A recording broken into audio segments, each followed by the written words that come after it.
പഹൽഗാം ആക്രമണത്തിൽ പങ്കെടുത്ത ഭീകരവാദികളെ പിടികൂടാൻ പാരാ കമാൻഡോകളെ പിർ പഞ്ചാൽ മലനിരകളിൽ എയർ ഡ്രോപ്പ് ചെയ്തു. തെക്കൻ കശ്മീരിൽ ഉടനീളം പ്രത്യേക ദൗത്യസംഘത്തിന്റെ നേതൃത്വത്തിൽ തെരച്ചിൽ ഊർജിതമാണ്. അതേസമയം ഭീകരവാദികൾക്ക് സഹായം നൽകിയ 3 പേരെ ദേശീയ അന്വേഷണ ഏജൻസി അറസ്റ്റ് ചെയ്തു.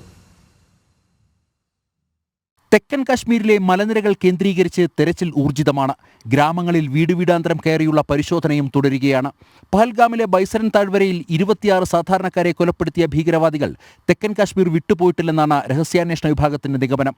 കഴിഞ്ഞ ദിവസം പീർപഞ്ചൽ മേഖലയിൽ വനത്തിൽ സംശയാസ്പദമായ ചില നീക്കങ്ങൾ ഉപഗ്രഹ ചിത്രത്തിൽ പതിഞ്ഞതോടെ പാരാ കമാൻഡോകളെ പീർപഞ്ചൽ മലനിരകളിൽ എയർ ഡ്രോപ്പ് ചെയ്തു.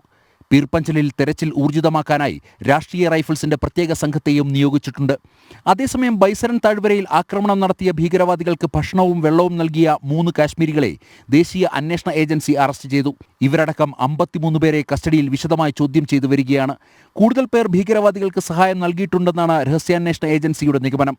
മാത്രമല്ല, ഗ്രാമവാസികളിൽ ചിലർ ഭീകരവാദികൾക്ക് താമസ സൗകര്യമടക്കം ഒരുക്കി നൽകിയിട്ടുണ്ടെന്ന് മിലിറ്ററി ഇന്റലിജൻസും കണ്ടെത്തി. ജനം, ജമ്മു കാശ്മീർ.